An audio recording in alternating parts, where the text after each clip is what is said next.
What are the odds that in the same week, a rare geomagnetic storm lashes Earth, two novas erupt into naked-eye brilliance, and an interstellar object suddenly shines brighter than NASA's own models allow? If this were a screenplay, critics would dismiss it as implausible. Yet here we are, watching Three-Eye Atlas blaze with an intensity that official reports barely acknowledge.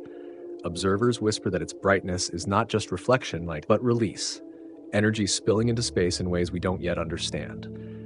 The timing is unsettling: solar flares, seismic tremors, cosmic outbursts, all stacking against a backdrop of silence from the very agency tasked with watching the skies.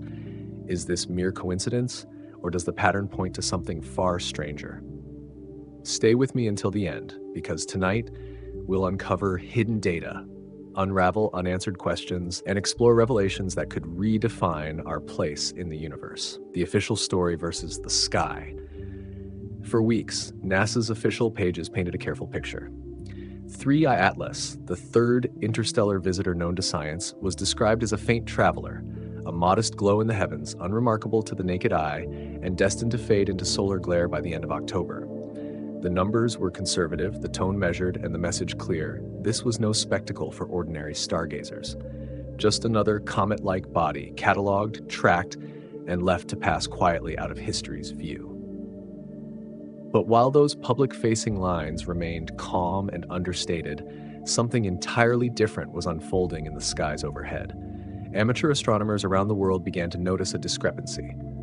Their telescopes, outfitted with modest lenses and backyard mounts, caught frames that didn't match the muted tone of official releases. Instead of faint whispers of light, Three-Eyed Atlas appeared shockingly vivid, its core blazing with an emerald aura, its coma swelling larger by the day. Online astronomy forums buzzed with disbelief. Why did NASA's reports insist this was faint and ordinary when photographs showed a celestial body burning bright enough to make hardened observers gasp? The contrast grew starker as September deepened. Independent photometry revealed magnitude shifts far sharper than what NASA's summaries suggested. The data trickling through official bulletins lagged behind, flat and cautious, while images from both seasoned astronomers and eclipse watchers painted a very different reality. On September 7th, during the lunar eclipse, Three Atlas revealed itself in emerald light, a strange, almost theatrical flash caught in long exposure shots. For many, this was the first hint that something about the visitor's brightness simply didn't add up. Here lay the seed of suspicion. In astronomy, brightness is not just spectacle, it is information. A comet's magnitude hints at its size, activity, and composition. If Three-Eye Atlas was indeed brighter than reported, that meant one of two things. Either the official channels were deliberately underplaying what was unfolding, or the comet itself was releasing energy in a way science hadn't fully grasped. Neither explanation sat comfortably.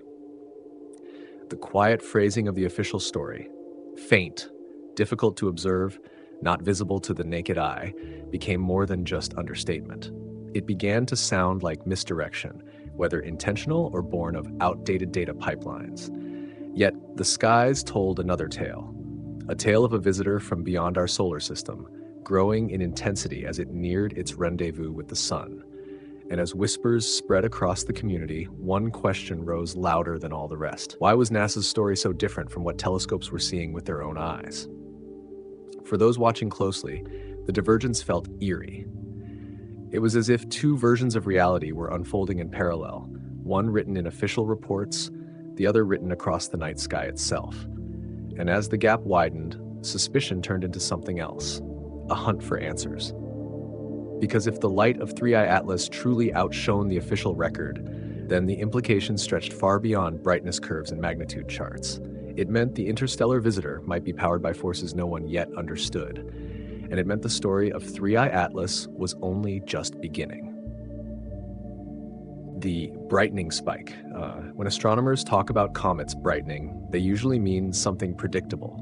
As a comet approaches the sun, its icy surface begins to sublimate, releasing gas and dust that forms the glowing coma and tail we see from Earth. The closer it gets, the brighter it becomes, at least within certain well-modeled limits. The rise in brightness typically follows a curve that's been plotted countless times before. But with Three-Eye Atlas, the curve did something unusual. Instead of climbing gradually as expected, it jumped. In the second week of September, just after the lunar eclipse that revealed its eerie emerald glow, independent observers noticed something strange. 3I Atlas was not brightening in line with projections, it was accelerating. In just a handful of nights, its recorded magnitude climbed faster than models predicted. To the casual eye, this meant a green smear in the sky was suddenly sharper, bolder, and more radiant. To the scientific eye, it meant the object was behaving outside the safe assumptions used to describe it in early reports. The anomaly grew louder as more telescopes caught it. Astronomers who had been watching patiently through August, logging careful photometric data, began to see the trend veer away from the flat expectations published in official summaries. On paper, 3 Atlas should have remained dim, invisible without significant instruments, and destined to fade behind the sun without fanfare. Yet on screens around the world, amateur CCD cameras were spitting out exposures that told another story. This visitor was ramping up, and quickly. What made the brightening so dramatic was not just the speed, but the scale. Observers began comparing magnitude jumps from night to night and noting that the rise wasn't just a minor variation, it was a spike, the kind of leap usually reserved for a comet undergoing a sudden outburst, when pressure builds within its icy shell until it fractures, exposing fresh volatile material to sunlight. But if that was happening here, the evidence was puzzling. Outbursts usually leave a distinct signature in the shape of the coma or sudden jets visible near the core. 3 Atlas, by contrast, looked deceptively smooth. Glowing, yes, but not ragged in a way that betrayed violent breakage. This led to a rush of speculation. Some suggested that the brightening wasn't coming from a simple outburst, but from a sustained release of volatiles, unlike what's typically seen in solar system comets. Early spectroscopic studies hinted at unusually high levels of carbon dioxide, a gas that can drive brightness changes with extraordinary force. If the ratio of CO2 to water was as extreme as initial reports suggested, then the surface chemistry of 3I Atlas was fundamentally different from comets born in our own system. That could explain why its glow seemed to grow with unnatural vigor. Others noted that the light curve might be influenced by its geometry. 3I Atlas wasn't just brightening, it was turning green. Yet the usual culprit for that color, diatomic carbon, wasn't clearly detected. This raised the possibility that other gases or exotic compounds were producing a spectral mismatch, creating brightness not fully accounted for by the models that assume ordinary chemistry. The result was a comet that looked far brighter than its official estimates because those estimates didn't consider what happens when alien ices meet the heat of our sun. But even if chemistry played a role, another question pressed in. Why wasn't this being reported with urgency? Astronomy blogs were quick to note the spike. Independent channels posted images showing the swelling coma. Social media buzzed with comparisons to past interstellar visitors. Yet NASA's public-facing pages remained largely unchanged, still describing a faint, hard-to-see object that would slip quietly into obscurity. To skeptics, the brightening spike wasn't just a scientific curiosity. It was evidence of a gap between what was happening in the sky and what was being told to the public. The more the spike was ignored, the more conspiratorial the whispers became. Was NASA intentionally downplaying the visitor's activity to avoid panic or speculation? Or was this simply the result of bureaucratic lag, data from ground-based observers needing time to pass through official channels before appearing in public summaries? The truth likely leaned toward the latter, but in an era of instant images and live feeds, delays only fuel suspicion. When you can see a glowing green smear with your own telescope, it becomes harder to believe the words "too faint to notice." And yet the scientific community was cautious. Brightening spikes are not unprecedented. Comets can and do flare unexpectedly, sometimes multiple times in a single orbit. But what set 3I Atlas apart was its identity as an interstellar object. It was not bound by the same formation history as Oort cloud or Kuiper belt comets. Its ices were forged under alien stars in conditions that may not match anything we know. In that light, a spike wasn't just a flare-up. It was a glimpse into the physics of a world beyond our solar nursery. Still, the mystery lingered. Why did it spike so sharply? Why was the color so intense? Why were official sources so reluctant to acknowledge the rapid change? Each unanswered question fed into the narrative of a hidden data leak, where reality slips out through back channels of amateur images and observer logs rather than through official press releases. For those inclined to distrust, the spike became proof of something stranger. Maybe 3I Atlas wasn't just a comet at all. Maybe it was releasing energy in ways we don't yet understand. The most cautious voices insisted on patience. Wait for Mars orbiters to scan it, they said. Wait for JWST's spectrographs to confirm the chemistry. Wait for perihelion when solar heat would push it to its true limit. But patience was hard to muster as images streamed in nightly, each one brighter, sharper, and more dramatic than the last. The spike wasn't slowing down, it was accelerating, the sense that something about this visitor defied neat explanation. And so the brightening spike became more than just a data point. It became a story of contrast, between official silence and amateur revelation, between expectation and surprise, between the familiar behavior of comets and the alien physics of an interstellar traveler. Whether it was chemistry, geometry, or something else entirely, the fact remained. 3I Atlas was putting on a show that no one had promised, and everyone was now scrambling to explain. But just as the spike captured attention, another twist emerged. Its glow wasn't just unusual in brightness, it was unusual in direction. Because as 3I Atlas brightened, its coma and dust trail revealed a strange asymmetry. Instead of streaming neatly away from the sun, as comets always do, part of its glow seemed to shine toward it. This wasn't just a spike in brightness, it was a hint of something stranger, waiting to be uncovered. Chemistry that shouldn't be this strong. In the cold vacuum of interstellar space, objects like 3I Atlas spend millions, maybe billions of years in a kind of deep freeze. Their surfaces are locked under temperatures so low that even the most volatile ices remain dormant. When such a body dives into the inner solar system, sunlight awakens it in spectacular fashion. Water ice boils off, jets ignite, and the coma expands into the ghostly halos that mark comets in the night sky. But what scientists began to notice about 3I Atlas was that the chemistry driving its glow didn't match the expected script. The first hints came from spectroscopic studies. Instruments that split light into its chemical fingerprints revealed an imbalance so stark it made astronomers pause.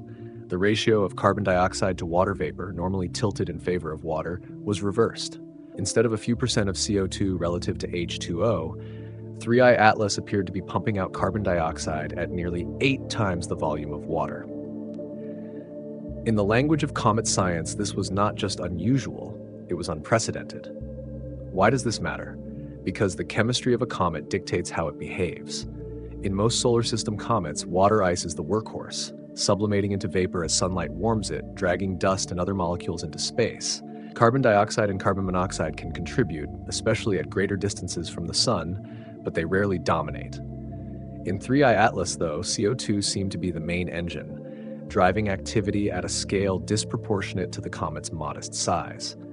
That could help explain why it brightened so rapidly, but it also posed a deeper puzzle. Where did such an imbalance come from? One possibility is that 3I Atlas was born in a region of its home system rich in carbon dioxide ice, a place colder than the zones where our own comets formed. If that's the case, its composition could be a direct fingerprint of an alien planetary nursery, an extrasolar chemistry lesson delivered into our backyard. But there's another angle, one less comfortable. Perhaps we don't fully understand how CO2 behaves under extreme conditions, or how interstellar travel reshapes an object's chemistry over eons. The CO2 dominance has direct consequences for brightness. Unlike water, carbon dioxide sublimates at lower temperatures, meaning it can activate much farther from the sun. By the time 3I Atlas reached Mars's orbit, it was already venting fiercely, producing jets of gas and dust at a rate that made it appear far brighter than official predictions anticipated. And unlike water-driven comas, which can sputter and fade in predictable rhythms, CO2 outgassing can maintain a steadier, more aggressive push. This could create the illusion of a sustained energy source, leading some to speculate, wrongly but understandably, that the comet was powering itself in ways beyond natural physics. Then came the color problem. As the comet glowed greener, many assumed it was the familiar effect of diatomic carbon, C2, a molecule released when organic rich ices are exposed to sunlight. but preliminary analyses struggled to confirm a strong C2 signal.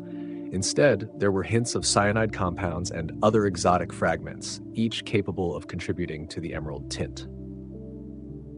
If carbon dioxide was venting in massive quantities, it could also carry with it trapped gases and molecules rarely seen in such abundance. The result was a spectral fingerprint that didn't line up neatly with the textbook explanation, deepening the sense that something about the chemistry was off script. For scientists, this was a treasure. Every interstellar visitor carries clues about the environments in which other stars form their planetary systems.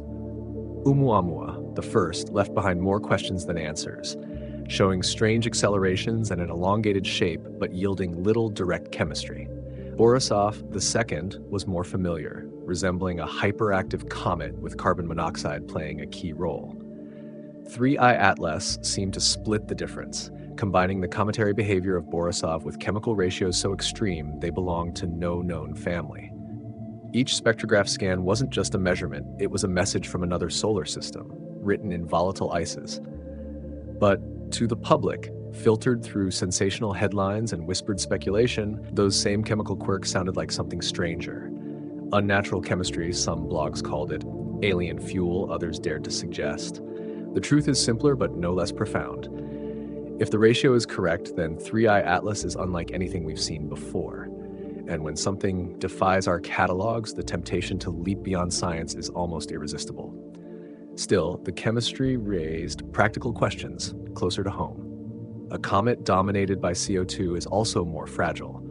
Carbon dioxide sublimation can destabilize the nucleus, creating fractures and outbursts that risk breaking the body apart. Already, astronomers speculated whether the brightening spike was tied to structural weakening, jets carving through the crust, vents widening, chunks being liberated into the surrounding coma. If so, the hidden energy wasn't an alien signature at all, but the sound of a fragile interstellar relic falling to pieces as it plunged deeper into sunlight. And yet, the nucleus itself seemed stubbornly intact. Hubble's sharpest eyes struggled to pin down its true size, but confirmed it was no larger than a few kilometers across. A body that small should not, under ordinary water-driven physics, produce such a dramatic display. But under CO2-driven chemistry, it could. The physics added up, but the spectacle still felt wrong, as though the universe was showing us a trick we hadn't seen before. The green glow, the runaway CO2 ratio, the magnitude leaps. Taken together, they painted a picture of a visitor that was both alien and oddly theatrical. Was this simply how comets behave when they form under distant suns? Or had something happened during its interstellar odyssey that altered its makeup, enriching its CO2, purging its water, and leaving behind a chemistry far removed from anything we expect? As the questions mounted, observers turned to Mars, where orbiters prepared to train their instruments on the comet as it passed nearby. Here was the chance to confirm the ratios with precision, to separate nucleus from coma, to measure directly what 3I Atlas was made of. The timing was exquisite. Just as the green visitor reached its dramatic peak, humanity's robotic eyes on another planet would get their turn to analyze it up close. But for those watching from Earth, the chemistry story was already more than enough. It explained the brightening spike, it explained the emerald glow, and it explained why official reports lagged so cautiously behind. What it didn't explain, what it couldn't explain, was the sense of uncanny timing. Why now, at this exact moment in solar cycle 25, amid storms on the sun and tremors on Earth, should a visitor arrive whose chemistry burned so fiercely and so strangely? Science could answer the ratios, the gas dynamics, the outgassing rates. What it couldn't answer was the pattern. And so the chemistry of 3I Atlas became more than data. It became a mystery of meaning. Was this merely the fingerprint of an alien nursery, a glimpse into the birthplaces of worlds beyond our sun? Or was it, as some whispered, a signal, an energy signature written across the sky, daring us to admit we don't yet understand the forces shaping our universe? The chemistry was strong, stronger than it should have been. And that strength left behind a trail of unease, a lingering question that hung in the green glow like a challenge. What else is hiding in the chemistry of a visitor from the stars? The sunward glow anti-tail debate. When most people picture a comet, They imagine a blazing nucleus with a single sweeping tail streaming away from the sun. This vision is so familiar that it feels almost like a law of nature. Sunlight and the solar wind push dust and gas backward, producing a tail that always points away. But when astronomers began studying images of 3I Atlas more closely, they noticed something deeply unsettling. Part of the glow wasn't pointing away from the sun at all. It seemed to be shining toward it. This was not the first time such a phenomenon had been observed.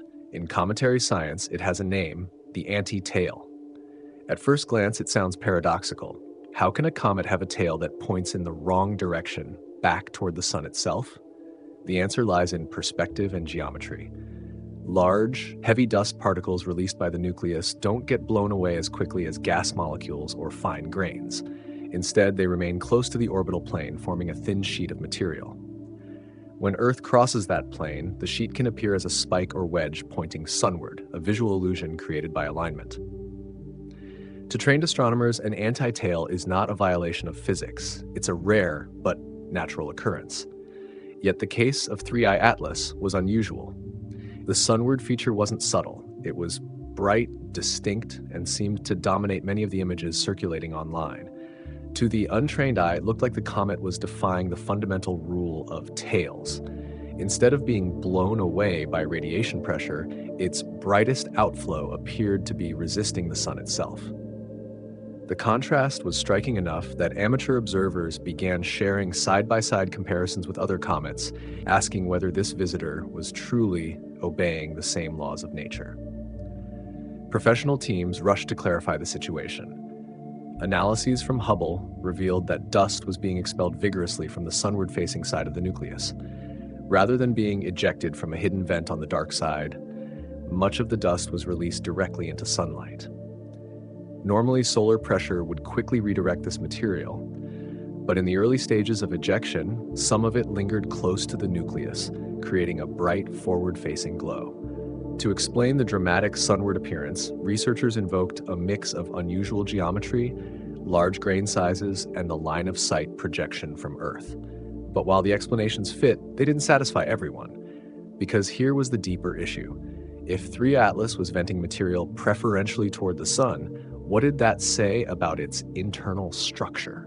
Comets usually show more chaotic behavior, with jets emerging from random fractures or vents, depending on which surface is illuminated at a given time. The idea of a strong, persistent sunward release suggested either an oddly uniform chemistry beneath its crust, or an unusual layering that favored CO2-driven activity on its bright side. To some, this seemed too convenient, too organized, for a natural body.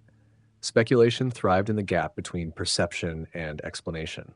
Was the sunward glow simply a dust sheet seen edge on, or was it something stranger? Fringe commentators suggested the glow could be an artificial plume, even the exhaust of some hidden mechanism guiding the object's path. Others posited that 3I Atlas was shedding fragments deliberately, ceding the space between itself and the sun. Scientists dismissed such ideas as unfounded, but the images themselves fed the sense of anomaly. A comet that points a tail at the sun is, by definition, unsettling.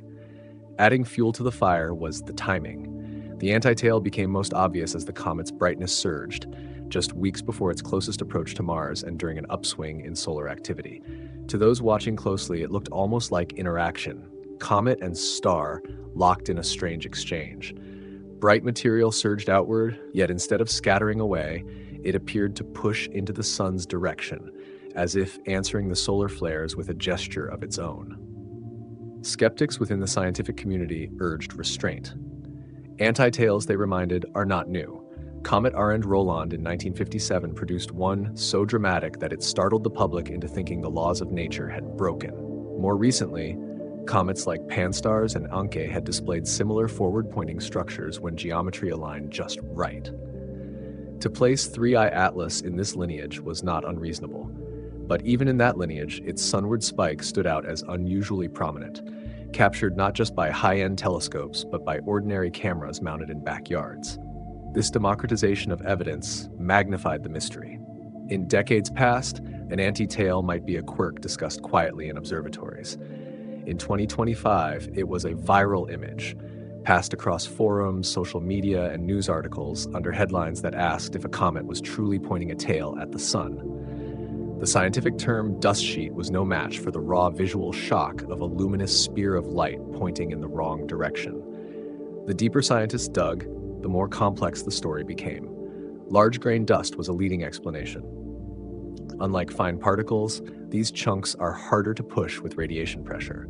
They move sluggishly, forming persistent structures that don't behave like typical gas tails. If 3I Atlas was unusually rich in such grains, perhaps due to its alien chemistry, this could amplify the sunward glow effect. Another factor was orbital alignment. As Earth passed near the comet's orbital plane, the geometry exaggerated the illusion, turning a thin dust ribbon into what looked like a bold, forward-pointing beam. Yet even with these explanations, questions lingered. Why was the dust so rich in large grains? Why did the sunward feature appear more defined than in most previous comets? Why did it coincide with the brightest outburst phase? The anti-tail debate was no longer just about geometry. It was about whether 3I Atlas was following the rules we thought we knew or revealing new ones. For many, the image of the sunward glow became symbolic. It embodied the core tension of 3I Atlas, an interstellar object that seemed familiar yet alien, natural yet unsettling. A comet from another star should follow the same physical laws, and yet its behavior repeatedly slipped into the margins of the unexpected. The anti-tail was not proof of something artificial, but it was proof that our eyes can be deceived, and that even in a universe governed by consistent physics, appearances can still feel like contradictions. And that contradiction was powerful. To the cautious scientist, it was a puzzle to be solved with better models, more data, and refined geometry. To the public, it was a challenge to belief. If a comet can point its tail at the sun, what else about the cosmos is not what it seems? What else might science explain away with terms like projection or alignment, while deeper mysteries remain unsolved? As 3I Atlas continued on its path, the debate over its sunward glow refused to settle. Some took it as a reminder that perspective shapes everything we see in the sky. Others took it as a symbol that not all perspectives can be trusted. The truth, likely as always, lay in the tension between the two. A comet's anti-tail is geometry and physics, nothing more. But in the green haze of an interstellar visitor, pointing its brightest feature at the sun itself, it was hard to shake the feeling that something about this display carried meaning. Whether illusion or revelation, the sunward glow forced us to look closer, to question harder, and to admit that the sky still holds surprises we are not prepared for. And in the case of 3I Atlas, that surprise was both dazzling and disturbing. A comet that broke the picture in our minds, leaving us to wonder what other cosmic rules might bend when visitors arrive from beyond the stars. Size, mass, and why it matters for brightness. When astronomers first turned their attention to 3I Atlas, one of the first questions they faced was deceptively simple. How big is it? The answer, however, has proven anything but straightforward. In space, size and brightness are often linked, but not always in the ways we expect. And in the case of this interstellar visitor, the numbers simply don't line up as neatly as they should. Brightness is a comet's calling card. It tells us how much light is being reflected, how much gas and dust is being expelled, and in many cases gives us a rough estimate of the nucleus, the solid heart hidden beneath the haze of the coma. But with 3I Atlas, the relationship between brightness and body size has been clouded by contradiction. On the one hand, Hubble data suggested a nucleus no larger than about 2.8 kilometers across, perhaps even smaller depending on its surface reflectivity. On the other hand, the light it was emitting, the rapid surge of its magnitude, and the sheer spread of its coma implied activity far outpacing a body of that modest scale. This mismatch is what makes size and mass so critical to the story. If the comet's nucleus is small but bright, it means its surface is unusually active, spewing gas and dust at levels that make it appear inflated, more powerful than it really is. If, however, the nucleus is larger and denser than estimates suggest, then the brightness might be more proportional to its bulk. But that would imply a lurking giant disguised beneath the veil of its coma. In either case, the question cuts to the core. Are we dealing with a deceptively tiny fragment punching above its weight, or a massive relic of interstellar chemistry glowing in a way we haven't seen before. Mass matters not just for brightness, but for dynamics. When comets release material, the recoil can act like tiny rocket thrusters, nudging their trajectories in measurable ways. With Borisov, the second interstellar visitor, such outgassing was strong enough to be detected. With Oumuamua, the first unexplained accelerations led to wild speculation about artificial propulsion. 3I Atlas, however, has confounded expectations. Despite its spectacular activity, it shows negligible non-gravitational acceleration. Its path remains steady, dictated almost entirely by gravity, as though all that outgassing exerts little to no push on its motion. This apparent contradiction hints at mass. A small, fragile nucleus being torn apart by jets should be nudged slightly off course. The fact that 3 Atlas isn't suggests that beneath its coma lies something heavy, compact, and resistant to recoil. In other words, it might be denser than anticipated, more like a solid chunk than a fragile snowball. If that's true, then its surprising brightness might not just be a matter of chemistry. It could be the result of sheer gravitational grip, a massive body holding together while releasing enough material to dazzle telescopes across the solar system. Yet, measuring mass directly is nearly impossible without a close encounter. Instead, astronomers rely on indirect clues: how bright the coma is, how quickly it grows, how stable the orbit remains. In 3I Atlas, all of these lines of evidence pull in different directions. Its activity looks outsized, its mass looks large, but its estimated nucleus size suggests something more modest. That tension is why size and brightness matter so much here. They're the keys to decoding whether this comet is ordinary or extraordinary. Complicating matters further is albedo, reflectivity of the comet's surface.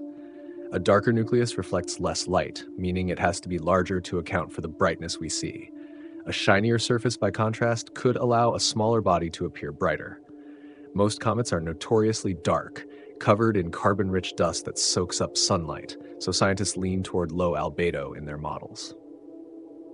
But if 3I Atlas's surface is different, if it carries reflective ices or unusual compounds, then our size estimates might be wrong from the start. The coma itself adds another layer of confusion. Unlike planets or asteroids, comets are surrounded by a cloud of gas and dust that can dramatically inflate their apparent size. Photographic exposures can make the coma appear vast, spreading across millions of kilometers while hiding the tiny nucleus within. In such cases, brightness isn't coming from a solid body at all, but from the sunlit particles it sheds. For 3I Atlas, which has been shedding aggressively, the brightness may be less about size and more about sheer activity. The paradox is that the more material it throws off, the brighter it gets, yet the less we actually know about the solid core driving it. Some scientists have suggested that the answer lies in a hybrid model.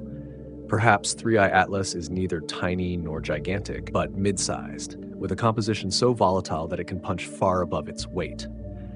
Carbon dioxide, abundant in its outgassing, could drive sustained activity that inflates its coma far beyond what we expect for a body of its scale.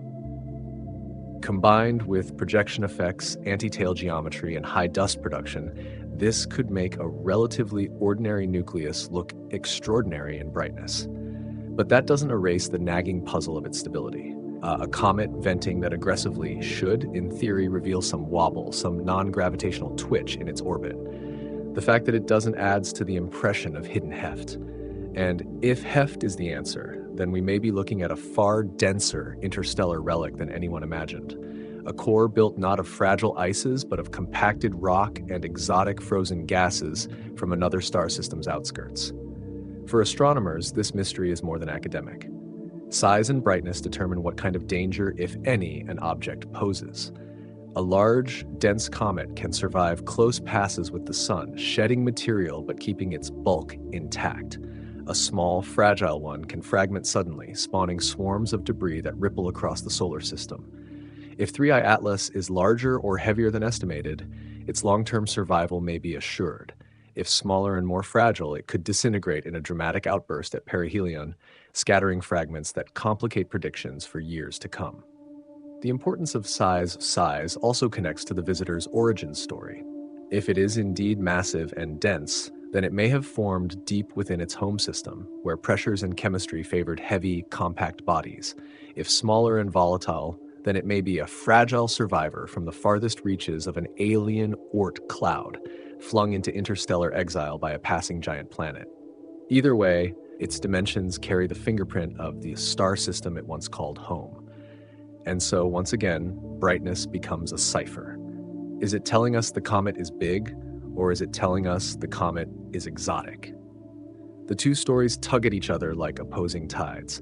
The data, at least so far, refuses to settle firmly on one side. For those watching the green glow of 3 Atlas through backyard scopes and high-powered observatories alike, the question of size isn't just a technical matter. It's a measure of what we're truly witnessing. A small comet that shines like a giant defies the expectations of physics. A massive body hidden beneath the veil of its coma challenges our estimates of what interstellar debris can be. Either outcome expands the frontier of what we know. But until Mars orbiters return their results, until perihelion tests the strength of its core, and until it reemerges from the sun's glare in December, the true size and mass of 3I Atlas will remain suspended between theory and mystery. Brightness screams one story, orbital stability whispers another, and the nucleus hides its secret in the shadows of its own coma. What we do know is this: in the cosmos, size matters, mass matters, and brightness, when it doesn't match either, forces us to confront the limits of our models. For 3I Atlas, that confrontation has only just begun. No rocket push, the missing non-gravitational signal. Every comet tells a story not only in the light it reflects, but also in the path it takes. Astronomers don't just watch these icy travelers for their beauty, they measure their orbits with exquisite precision, tracking how gravity alone should move them through the solar system. But sometimes comets don't obey gravity perfectly. As their ices vaporize and jets of gas burst from their surfaces, the recoil acts like tiny rocket thrusters, giving them subtle pushes that change their trajectories. These non-gravitational accelerations are so common in active comets that scientists expect to find them, even rely on them to refine orbital models. That's why the absence of such a push in 3I Atlas is not only puzzling, it's one of the great mysteries of its journey. On paper, 3I Atlas is an extraordinarily active object. It has brightened quickly, has grown a massive coma, and shed dust and gas at a rate that rivals or even exceeds comets of similar size. Its chemistry is dominated by carbon dioxide, a volatile gas that can exert a powerful thrust when released. With so much activity, astronomers expected to see a measurable effect on its orbit, tiny deviations from the perfect gravitational arc predicted by Newton's laws. Yet, when the data came in, those deviations were absent. Its trajectory remained clean, hyperbolic, and stubbornly faithful to gravity alone. To understand why this is strange, we need to step back and consider how typical comets behave. When jets of gas erupt, they act like miniature engines. A comet venting more strongly on one side than the other can experience a measurable drift, sometimes enough to alter predictions of its future path by thousands of kilometers. For small comets with fragile nuclei, this effect can be dramatic. For larger ones, it's usually present but more subtle. Either way, astronomers can almost always detect it by comparing observed positions to purely gravitational models. With 3I Atlas, however, the orbital fits remain pristine. The lack of detectable non-gravitational acceleration means one of two things. Either the comet is much heavier than expected, so its mass absorbs the recoil without noticeable movement, or the outgassing is distributed so symmetrically that it cancels itself out. Neither explanation is entirely satisfying, and both open deeper questions about the nature of this interstellar visitor. If mass is the key, then we may be dealing with a nucleus that is denser or larger than Hubble's estimates suggest. A solid, compact body would resist the effects of outgassing far more effectively than a porous snowball. But the paradox here is that Hubble's constraints place the nucleus at under 3 kilometers in diameter. For such a small body to shrug off the thrust of its furious CO2 jets would require it to be unusually dense, perhaps containing rocky or metallic components unlike those of solar system comets. Could this be a chunk of interstellar bedrock masquerading as a comet? If symmetry is the key, then the comet is venting in a way we rarely see. Instead of uneven jets that tug it off course, 3I Atlas might be releasing gas evenly across its sunlit hemisphere, producing a steady shell of thrust that cancels itself out. But achieving such balance would require a remarkably uniform surface structure and chemistry. Most comets are patchworks of active and inactive regions, riddled with fractures and vents that behave unpredictably. For an interstellar object to vent with near-perfect symmetry would be remarkable in itself, suggesting either an unusually smooth crust or a deeper uniformity in its makeup. Of course, there's a third possibility, one that feeds the most speculative corners of this debate. Maybe the recoil isn't missing at all, but being counteracted by something we don't understand. When Oumuamua passed through the solar system in 2017, its subtle acceleration without visible outgassing sparked theories ranging from hydrogen ice sublimation to alien spacecraft propulsion. In the case of 3I Atlas, the mystery flips. Here we see visible outgassing without measurable acceleration. It's almost as if the universe is taunting us with mirror puzzles. First, a body that moved without thrust, now a body that thrusts without moving. The implications are profound. If mass explains the mystery, then 3 Atlas could be far more massive than we realize, a survivor of interstellar exile built of tougher stuff than our comets. If symmetry explains it, then we're seeing a kind of natural engineering in its surface layers, a balance that defies the chaotic nature we've come to expect.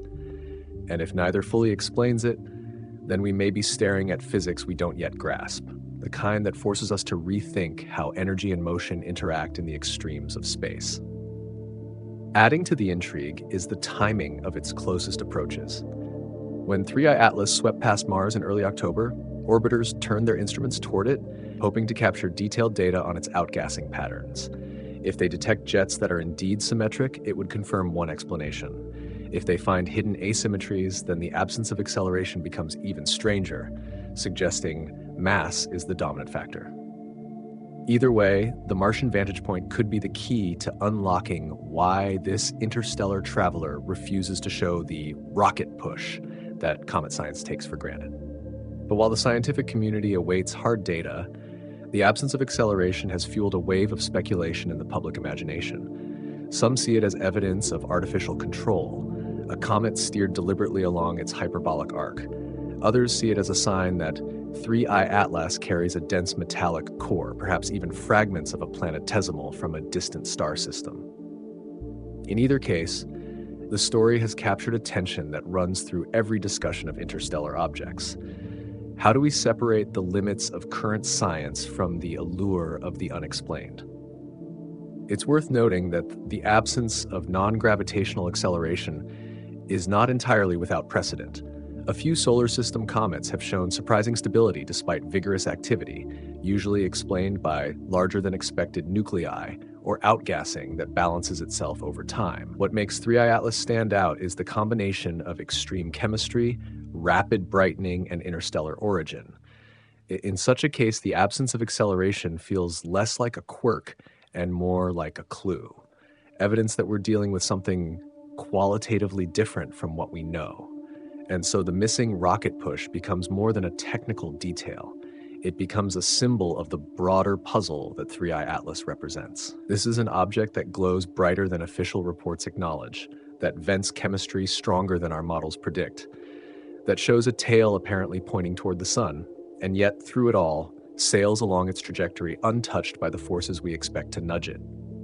It is, in every sense, a contradiction in motion. For now, astronomers continue to refine their data, searching for the faintest hint of acceleration in the noise of their measurements. Perhaps, with more precise tracking, a subtle push will reveal itself. Or perhaps the numbers will continue to show what they show now, nothing but gravity guiding this alien wanderer. If that remains the case, then the mystery only deepens. Because in the story of comets, thrust is as natural as light, and when thrust disappears, something fundamental is missing.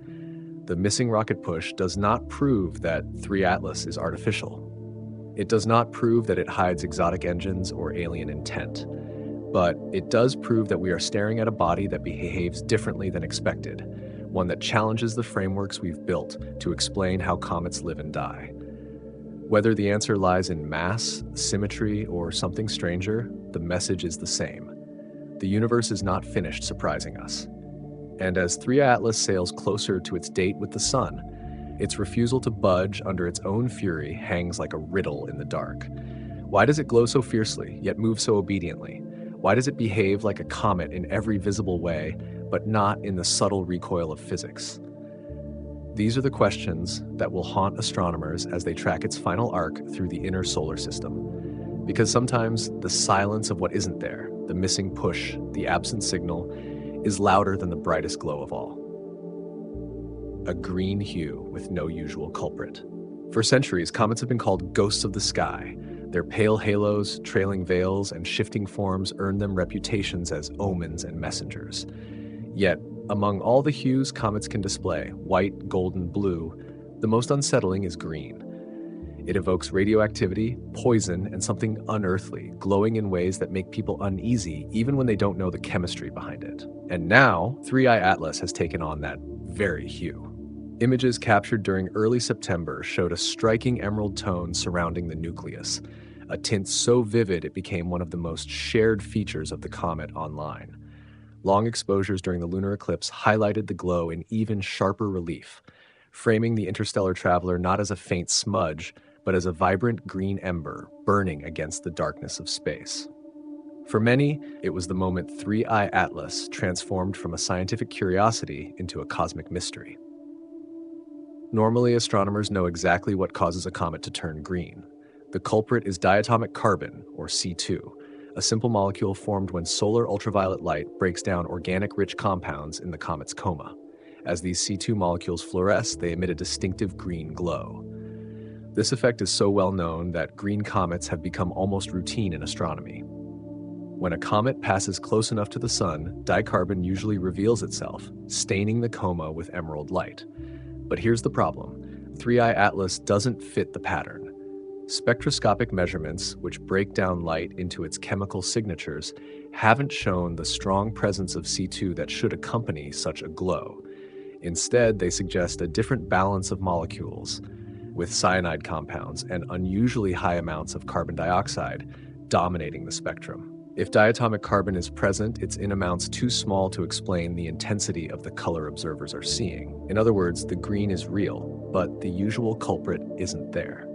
This gap between color and chemistry is what makes the comet's hue so puzzling. If C2 isn't driving the glow, then what is? Cyanide, in particular, can contribute a greenish tint under certain conditions. But the levels needed to explain 3i Atlas's vibrancy would have to be extraordinarily high. Carbon dioxide itself doesn't fluoresce green in the same way. Instead, it acts as the fuel for jets, an activity that loft other molecules into space. So while the CO2 explains the comet's wild brightness and outgassing, it doesn't directly explain the emerald sheen. One possibility is that 3i Atlas carries a mixture of molecules rarely seen in our own solar system, producing an unfamiliar spectral blend. Being interstellar, it may have formed in a region where exotic compounds condensed, compounds that, when exposed to sunlight here, generate wavelengths of light that mimic the familiar green, but don't come from the usual chemistry. If true, then the color we're seeing is not just eerie, it's a chemical fingerprint of another star's nursery, painted across the sky for us to decode. Another explanation is geometry and scattering. Dust grains suspended in the coma can scatter light in ways that emphasize certain wavelengths.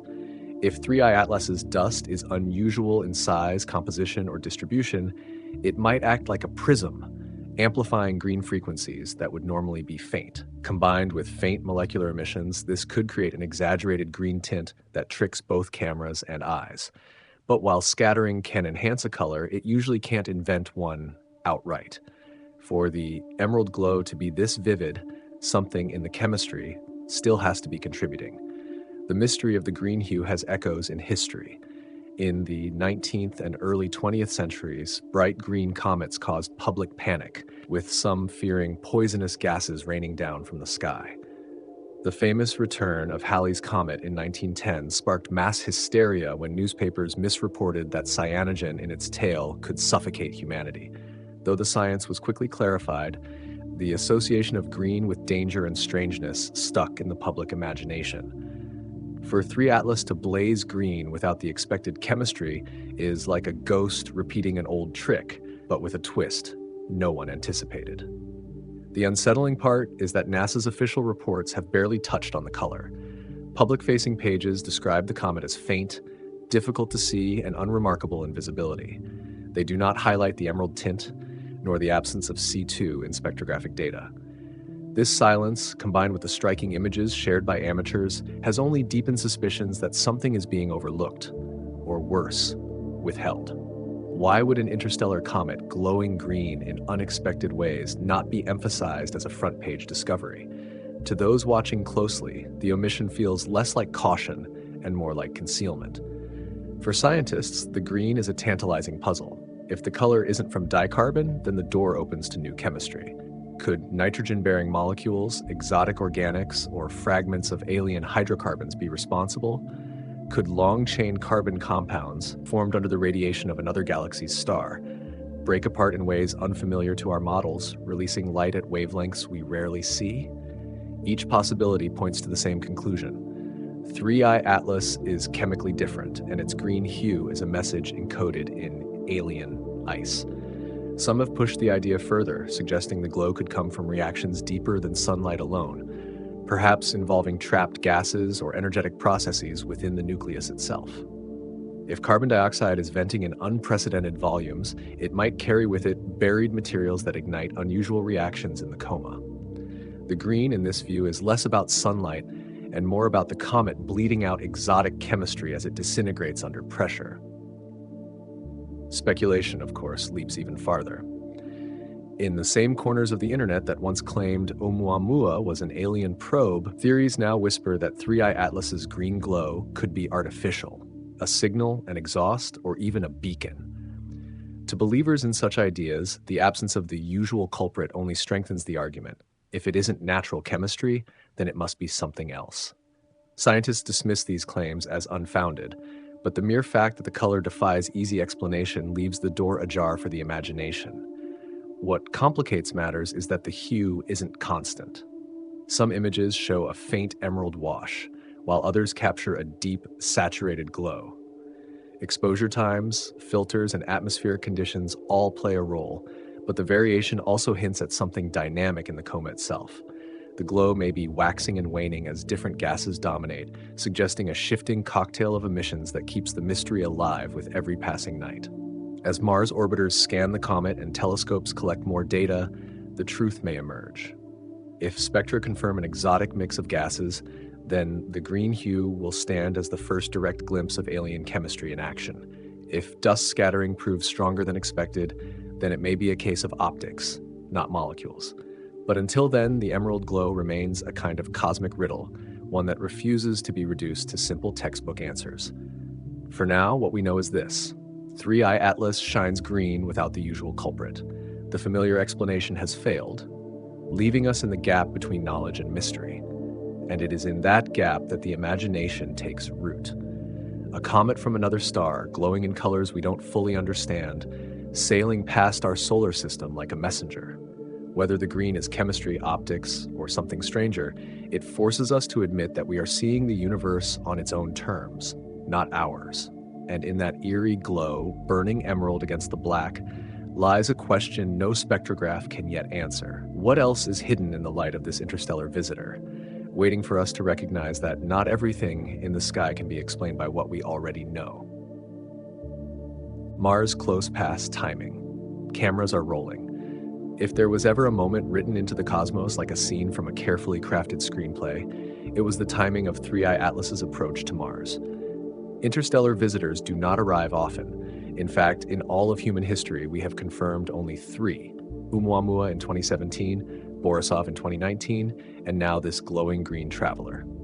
To have such a rare object sweep close enough to another planet at the exact time we have spacecraft orbiting it is, to put it bluntly, astonishing. It is the kind of cosmic alignment that forces you to ask whether we are simply lucky or whether there is something deeper unfolding. On October 3rd, 2025, 3I Atlas passed within roughly 30 million kilometers of Mars.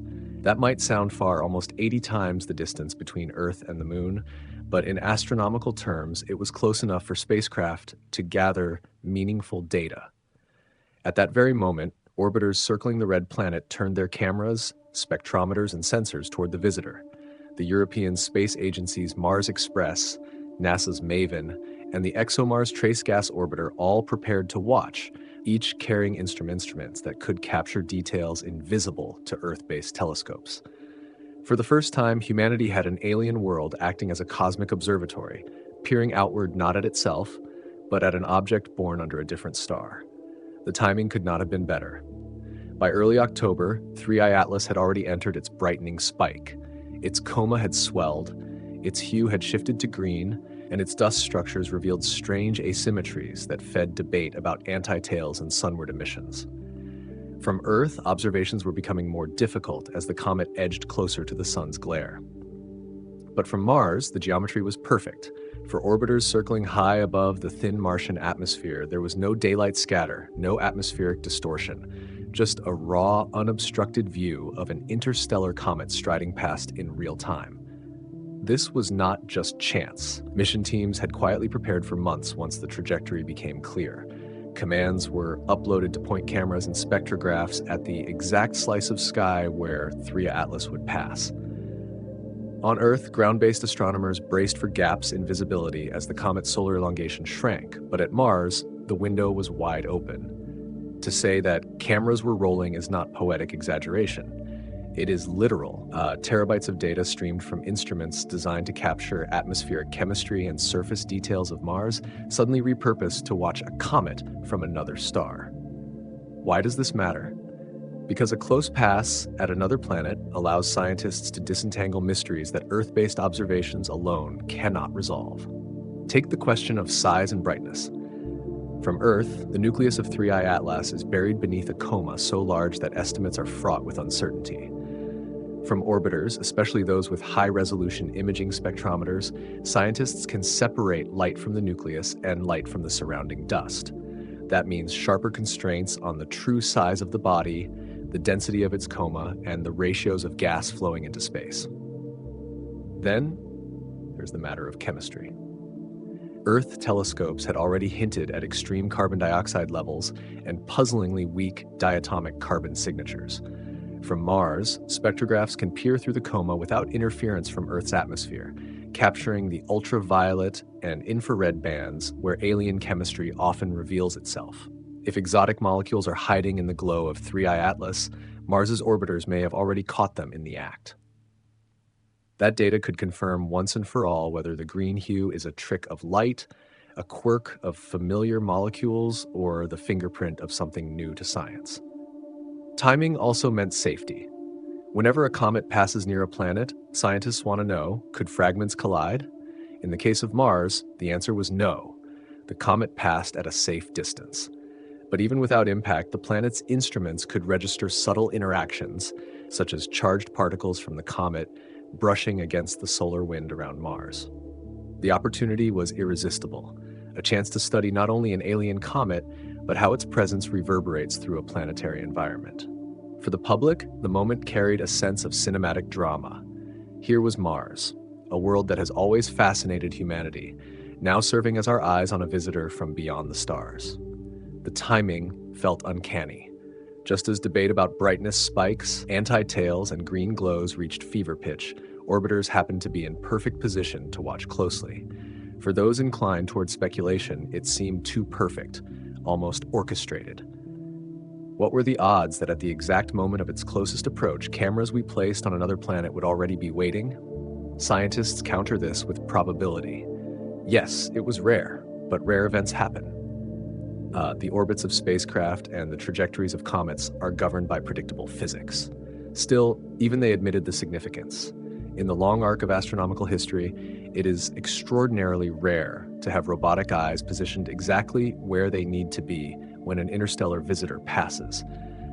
Humanity, in this case, was prepared, whether by design, luck, or something stranger, and the payoff could be immense.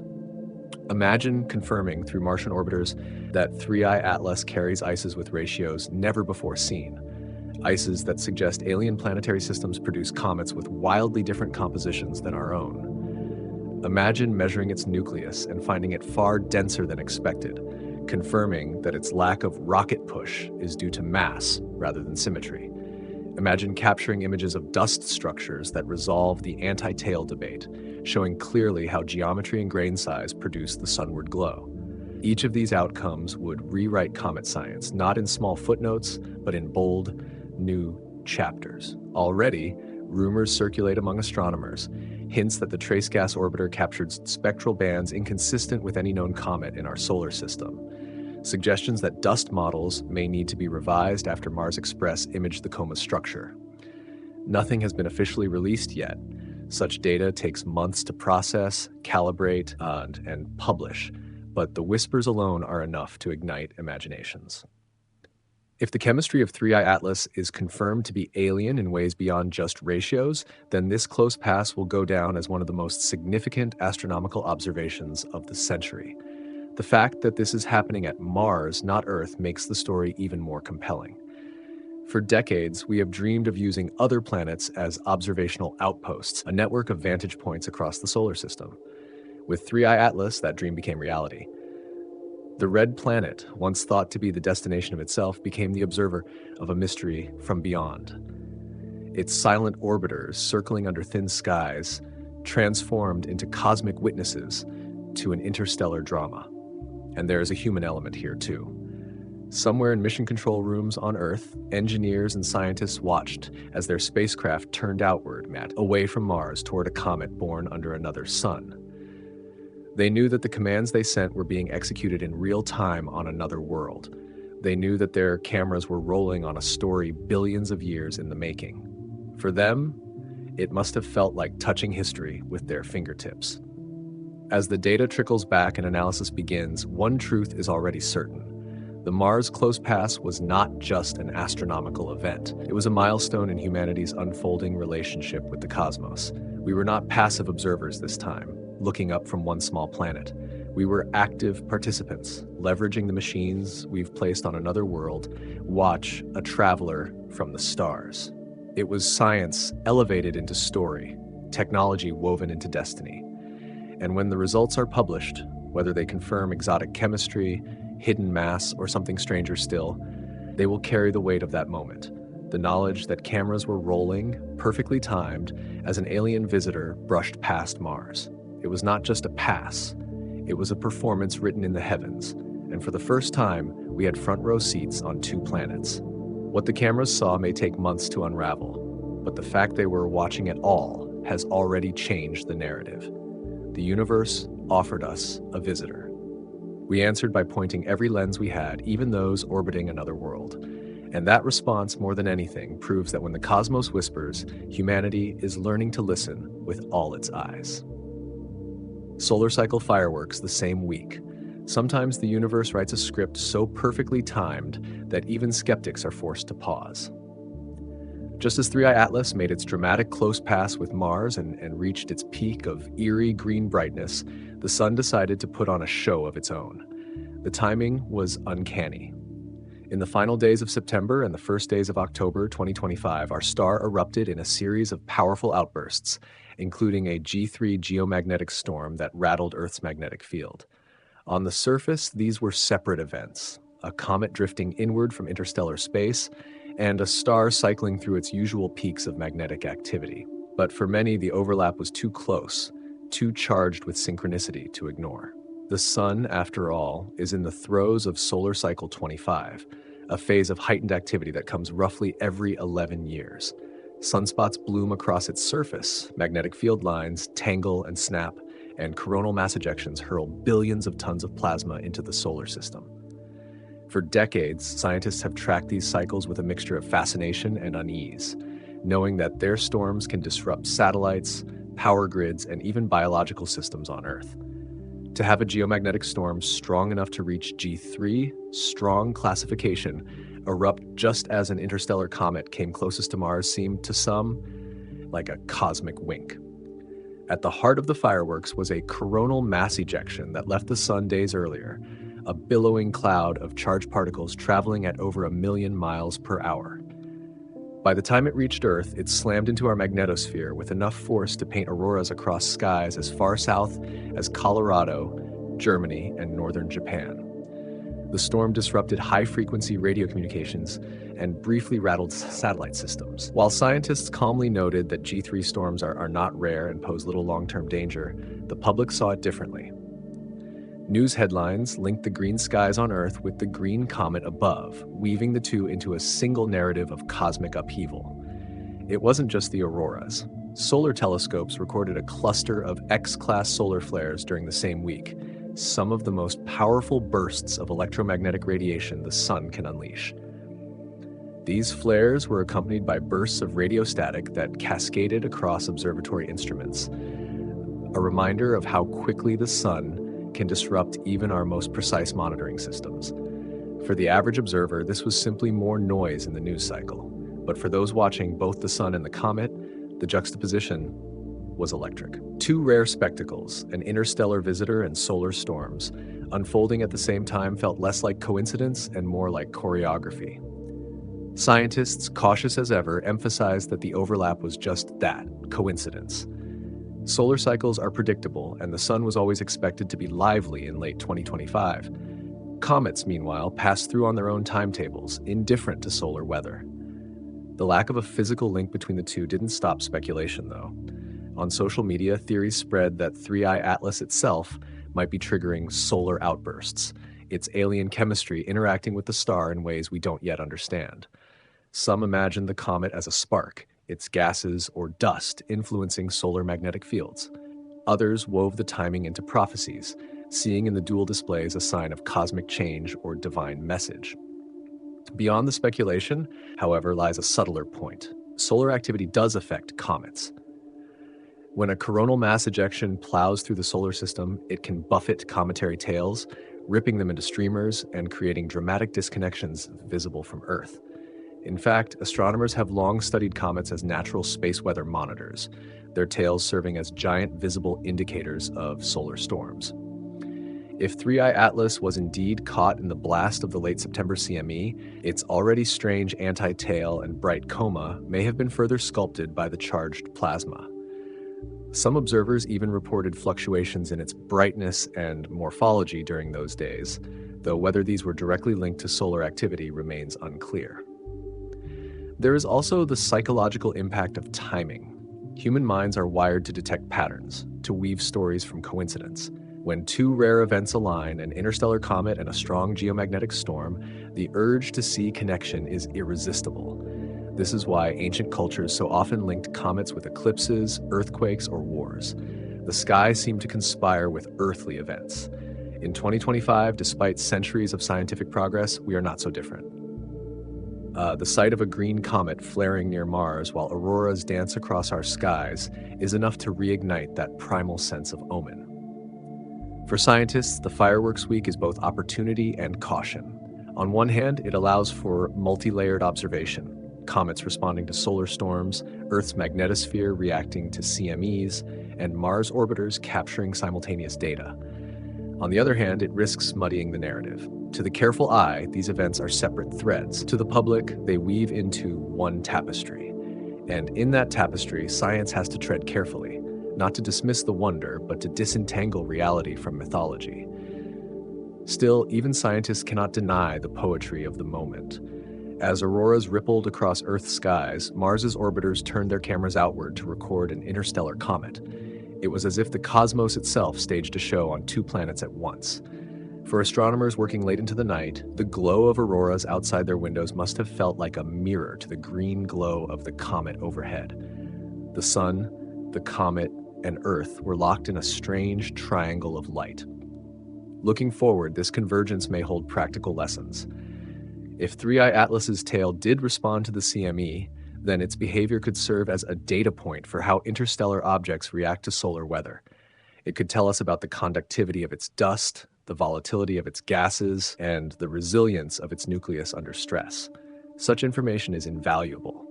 Future interstellar visitors may pass even closer to the sun, and knowing how they behave under solar fire is crucial to understanding their composition. Yet the story that will linger isn't the science alone, it's the synchronicity. A week where auroras painted the Earth, where solar flares snarled instruments, and where a green comet brushed past Mars feels like something more than chance. Even if we know rationally that no hidden hand connects them, the timing resonates in the imagination. It makes us wonder if the universe sometimes speaks in rhythm, arranging its chaos into fleeting patterns that look, if only for a moment, like design. And perhaps that is the true power of solar cycle fireworks. Not that they prove a hidden connection, but that they remind us how much we still long for meaning in the sky. For thousands of years, comets and storms were seen as messages, warnings, or signs. Today, we may explain them in terms of plasma physics and orbital mechanics, but their coincidence still tugs at the same ancient chord. In the end, the fireworks of that week left us with two truths. One, the sun is alive and unpredictable, sending storms that can shake our technology and dazzle our skies. Two, Three-Eye Atlas is an interstellar stranger whose timing seems to conspire with those storms, even if only by chance.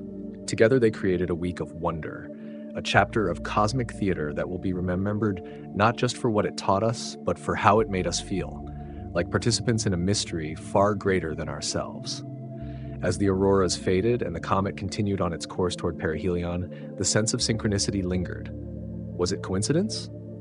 Almost certainly.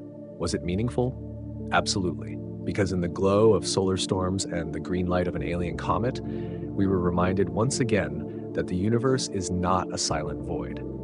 It speaks, not always in answers, but in moments.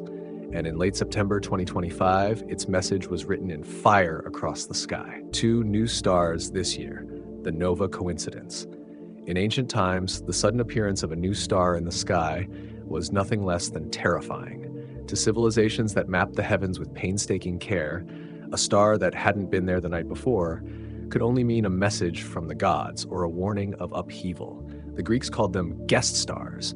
In China, astronomers recorded them meticulously as Keishing. In Europe, medieval chroniclers often paired their arrival with the rise or fall of kings. What we now call a nova, the explosive brightening of a star in a binary system, was once an omen of destiny. And in 2025, the cosmos delivered not one, but 2 such guest stars in the span of months. That fact alone would be enough to stir wonder. But the timing, occurring during the very season that Three-Eye Atlas streaked through our skies, glowing green, growing brighter, and defying predictions, gave the sense of a universe in sync, a series of celestial events echoing one another in uncanny rhythm. A comet from another star and 2 stars from our own galaxy flaring into sudden visibility. 3 mysteries, woven together by chance or by design. The first nova came early in the year. Telescopes caught what looked like an ordinary binary system suddenly intensifying, its light curve surging as hydrogen on the surface of a white dwarf ignited in a runaway thermonuclear reaction. What was once faint became a beacon visible to the naked eye, even from urban skies washed in light pollution. Astronomers rushed to calibrate instruments, eager to catch a nova at peak brightness. Rarely do they unfold in such accessible ways. For a few precious nights, stargazers could point up and say, "That's a new star, one that wasn't there before." It was a reminder that the heavens are alive, not fixed, capable of transformation in a single burst. The second nova arrived just months later, equally bright, equally startling. To have 2 naked-eye novae in the same year is already statistically rare. For them to appear while global attention was fixed on Three-Eye Atlas was stranger still. Amateur astronomers compared notes with disbelief. They were chasing the green comet in one part of the sky and turning to a brand new star in another. The juxtaposition was surreal. An interstellar visitor lighting up one horizon, a stellar explosion brightening another. Science has explanations for novae. They occur when a white dwarf in a binary system siphons material from its companion star. Hydrogen builds up on its surface until it reaches a critical mass, igniting in a thermonuclear explosion that hurls energy and light into space. It's not the death of the star, but a violent reset. The cycle can repeat over centuries or millennia, a slow heartbeat of violence in the cosmos. But the rarity lies in visibility. Most novae erupt in obscurity, their light lost to distance or blocked by interstellar dust. For 2 to flare bright enough to catch the human eye in a single year is nothing less than remarkable. Still, for the public, and even for some scientists, the coincidence was hard to file away as random. Novae are one of the great sky events that bridge human culture and astrophysics. They are dramatic, visual, and symbol-laden. To have two appear in the same calendar year, just as the first truly bright interstellar comet since Borisov swept by Mars, felt like a reminder of the universe's penchant for timing. If you were inclined to pattern seeking, the message was clear. Something unusual was happening in the sky of 2025. What makes this coincidence even more evocative is history. The last time multiple naked-eye novae appeared close together was centuries ago, and those events became milestones in astronomy. Tycho's nova in 1572, for instance, shattered the Aristotelian belief that the heavens were unchanging.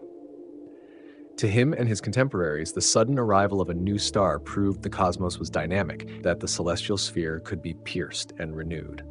Kepler's nova in 1604 did the same for the following generation. Each nova wasn't just a light, it was a paradigm shift. To have two in our own time, paired with an interstellar comet, invites comparisons that are difficult to resist, and there is the human tendency to tie novae to meaning. In 1572, the nova was linked with political upheaval in Europe.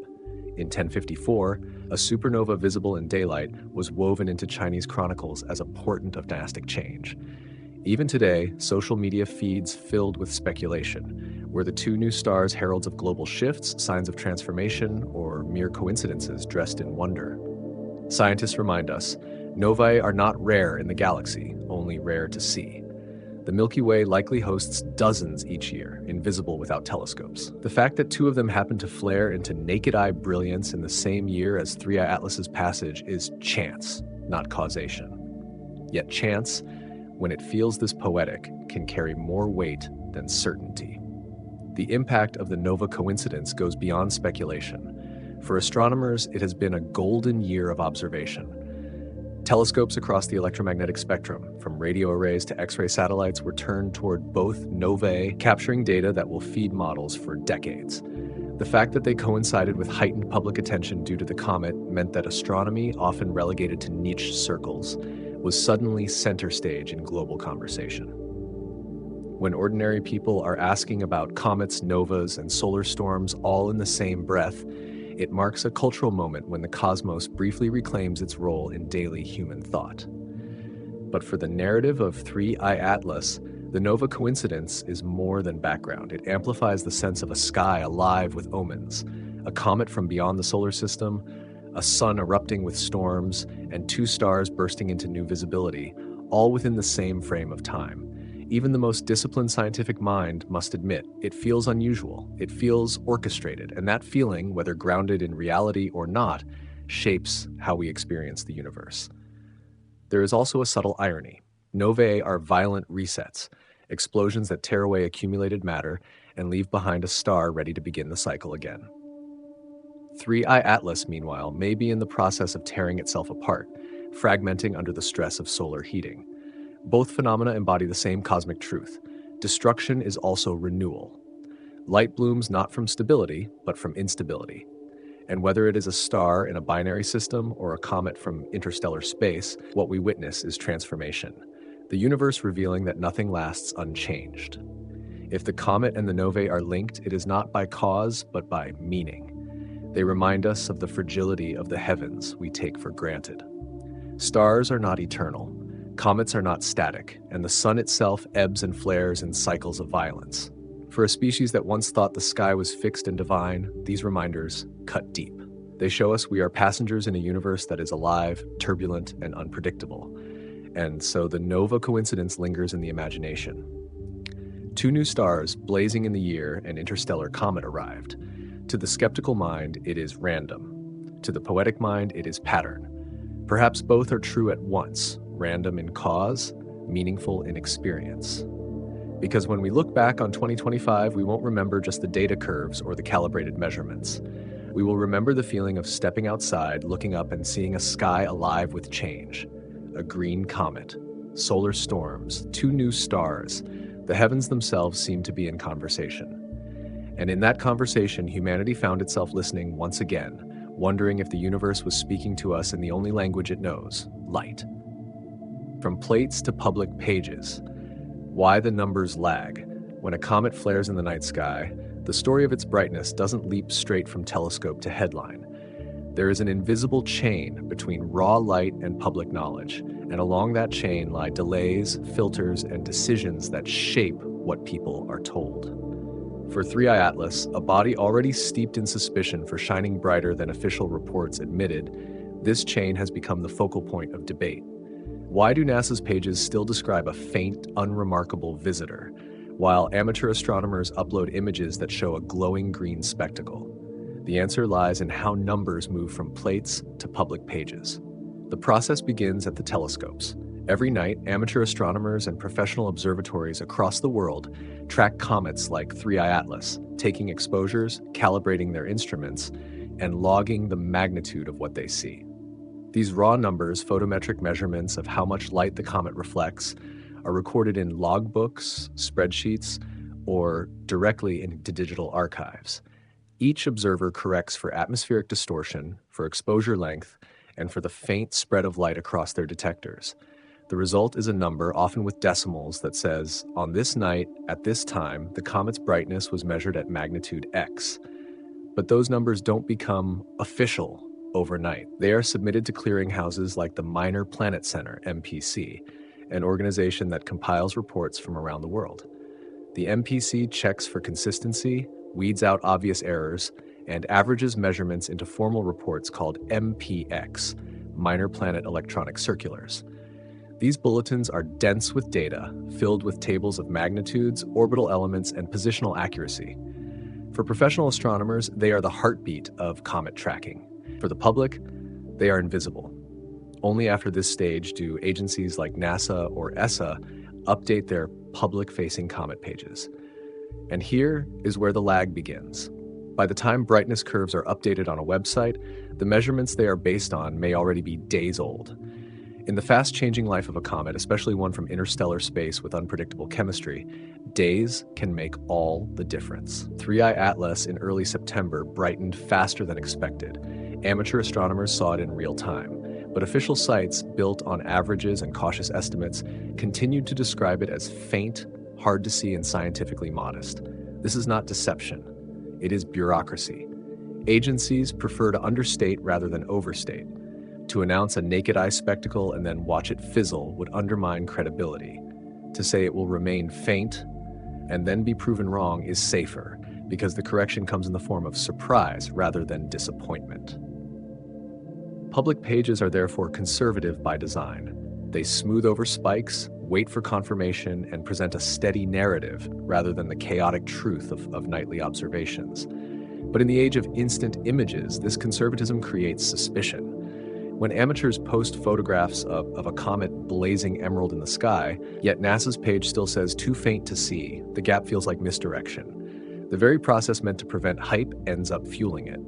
The delay becomes a void, and into that void pour theories of cover-ups, hidden data, and secret discoveries.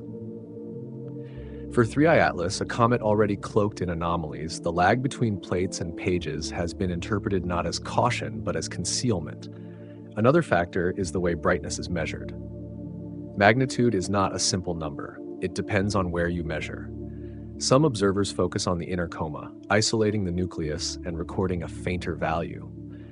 Others integrate the whole coma, which can stretch across hundreds of thousands of kilometers, giving a much brighter reading. Official numbers often lean toward conservative aperture sizes, emphasizing the nucleus and its immediate halo. Amateurs, with less strict protocols, often capture the entire coma in their exposures. The result? Two honest measurements that differ by whole magnitudes. The comet looks brighter in one report and dimmer in another, depending entirely on technique. Then there is the matter of prediction.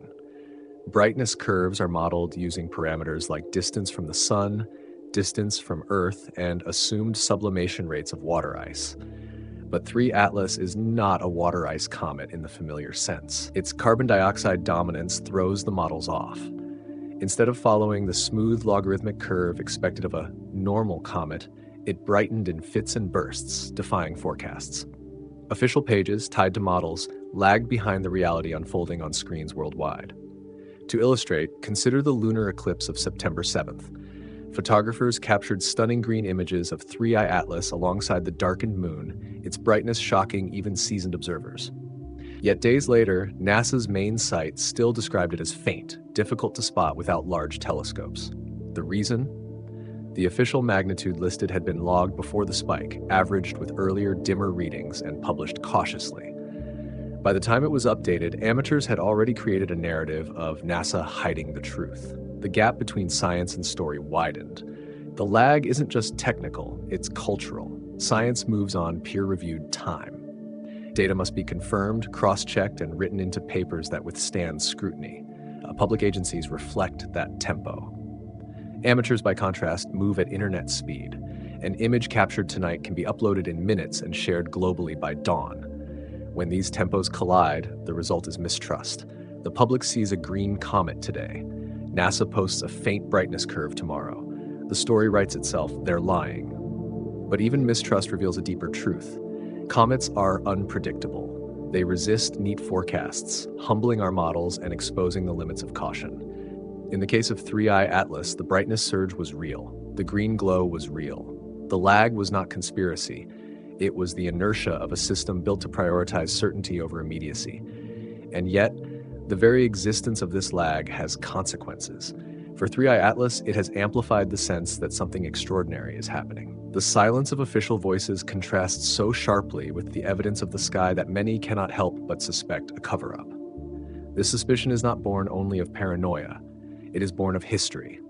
Decades of mistrust in institutions, decades of people catching glimpses of anomalies before official confirmation arrives. In that sense, the lag becomes part of the story. It adds a layer of intrigue, a suggestion of secrecy, whether intended or not. The longer the gap between what the eye sees and what the page reports, the louder the whispers grow. And in the case of an interstellar visitor glowing brighter than it should, those whispers swell into theories of hidden energy, alien origins, or unspoken danger. The truth is less sensational, but no less profound. From plates to public pages, comet data must crawl through a pipeline of measurement, verification, and publication. It lags because science demands reliability. But in a universe where events unfold at the speed of light and public curiosity races at the speed of social media, that lag feels like silence. And silence in the age of wonder and suspicion is indistinguishable from secrecy. So the numbers lag. And into that lag rush meaning, story, and speculation. With 3I Atlas, that speculation has become part of the comet itself. It is not just a visitor from another star. It is a mirror of our own processes, reflecting how we handle truth, delay, and doubt. The comet burns emerald in the sky while public pages shuffle behind, updating cautiously, always one step late. Between the two lies the real mystery. Not just what 3 Atlas is, but how we interpret it in the spaces where data has not yet arrived. And as the comet hurtles closer to the sun, brightening further, the lag will grow more dangerous. Each night brings new surprises, new images, new data. Each day, official pages trail behind. In that gap, wonder and fear intertwine, leaving us with a timeless question. Is the universe hiding its secrets, or are we hiding them from ourselves through the slow machinery of science? Receding into the sun and then back again. Every comet has a moment of disappearance. It is the point in its journey when the geometry between Earth, the sun, and the comet itself conspires to hide it from view. Astronomers call this period solar conjunction, when the comet slips too close to the sun's glare in the sky to be observed safely by ground-based telescopes. For most comets, this is a routine vanishing act. For 3I Atlas, it has become another layer in a story already drenched in suspicion and mystery. In the weeks following its closest approach to Mars, 3 Atlas continued its inward trajectory, brightening as solar energy pummeled its alien ices. The coma swelled, the green hue deepened, and the debates around its size, mass, and strange chemistry reached a fever pitch. And then, just as the questions grew sharpest, it began to vanish, not physically, but visually. From Earth's vantage, the comet drew closer to the sun in the sky, its elongation shrinking until it was drowned in daylight. By late October, just before perihelion on the 29th, it was gone to human eyes, swallowed in the furnace of solar brilliance. The timing only sharpened suspicions. Here was a comet that had already defied predictions, glowing brighter than official reports admitted, displaying a sunward anti-tail that unsettled even seasoned observers, and flaunting chemistry so exotic that ordinary models bent under the strain. And now, at the very climax of its journey, the point of greatest solar heating, when activity might reveal the most about its true nature, it disappeared from view. For many, it felt like the universe had drawn a curtain over the stage at the very moment of revelation. To astronomers, of course, this was expected. Geometry dictates visibility. As the comet swung around the sun, Earth's line of sight simply placed it too close to the blinding disk. No conspiracy, no cover-up, just celestial mechanics. Yet even professionals acknowledge the frustration. Perihelion is the most critical stage of a comet's life. It is when the nucleus faces its ultimate trial. Will it hold together or fragment? Will its outgassing stabilize or erupt into catastrophic jets? For 3I Atlas, the stakes were even higher. If it were truly small, fragile, and volatile, perihelion could shatter it into a cloud of fragments. If it were massive and dense, it might survive, emerging even brighter on the other side. Either way, answers hid in the days when it was invisible. And invisibility is fertile ground for imagination. In forums and social media threads, speculation surged. Some wondered if NASA and ESA would use solar observatories like SOHO and Stereo to track the comet during its passage behind the sun. Others suggested that images already existed, hidden from public release, because the comet revealed something too startling. Fringe theories bloomed, that the object would not survive perihelion, that it would split into a swarm of fragments aimed at the inner solar system, or that its brightness would flare into something more like a nova than a comet. In the absence of data, stories proliferated. But there is another truth here, less sensational but perhaps more profound. Disappearance is part of the cycle. Many comets recede into the sun's glare only to re-emerge weeks later, dimmer or brighter, fragmented or intact. Their return is always a revelation because what comes back is not the same as what went in. For 3I Atlas, the re-emergence will be decisive. If it survives perihelion, it will be observable again in early December, climbing away from the sun into darker skies. Its brightness then will tell the story. A sharp fade would suggest exhaustion or partial breakup, while sustained brilliance would imply a nucleus more robust than anyone dared hope.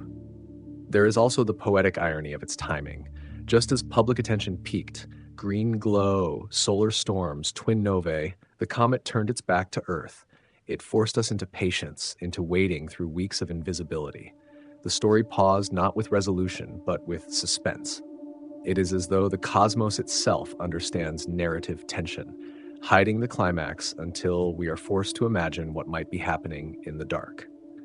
For scientists, the invisibility window is not entirely dark. Solar observatories can sometimes capture comets during conjunction, catching glimpses of their comas against the blinding solar corona.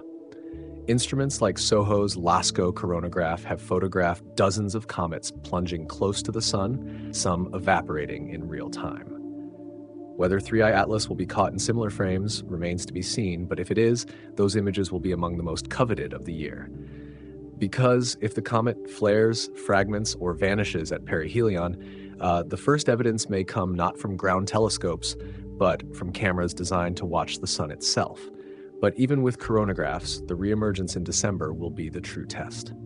If 3I Atlas bursts back into view as a bright green torch against winter skies, the scientific world will scramble to reassess its models.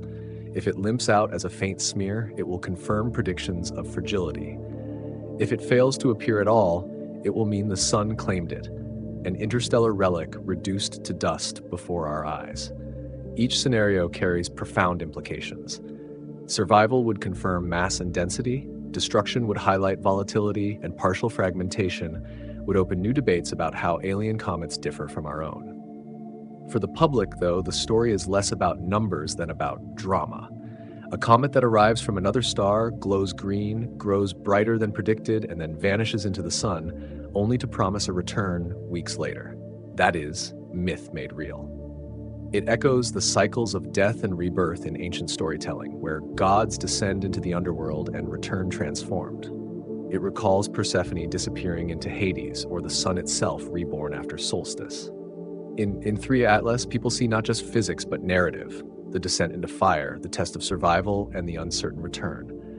This symbolism is powerful because it resonates with human psychology. We want stories with beginnings, trials, and climaxes.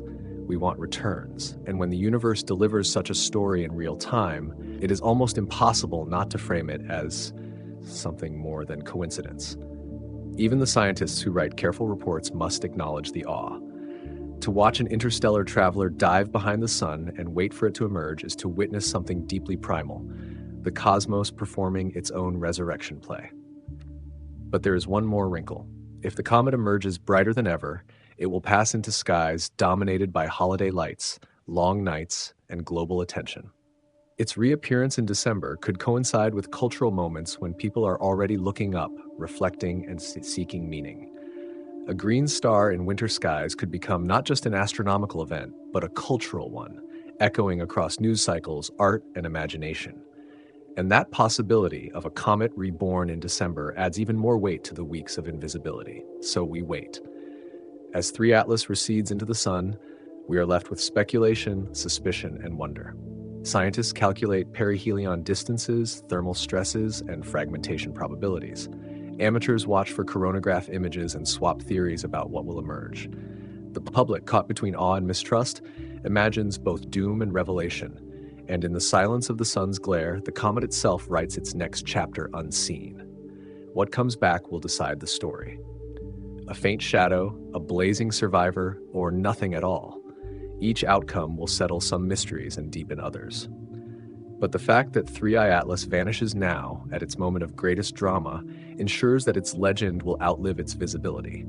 Because absence, in astronomy, is not just lack, it is part of the spectacle. The act of disappearing into the sun is itself a performance, one that demands an audience wait breathlessly for the curtain to rise again. And when it does, when 3I Atlas reemerges from fire into night, it will not be the same. Neither will we. For in the weeks of waiting, we have filled the silence with meaning, stories, and questions. And when the comet comes back, it will not just be light in the sky, it will be an answer, or perhaps a deeper mystery.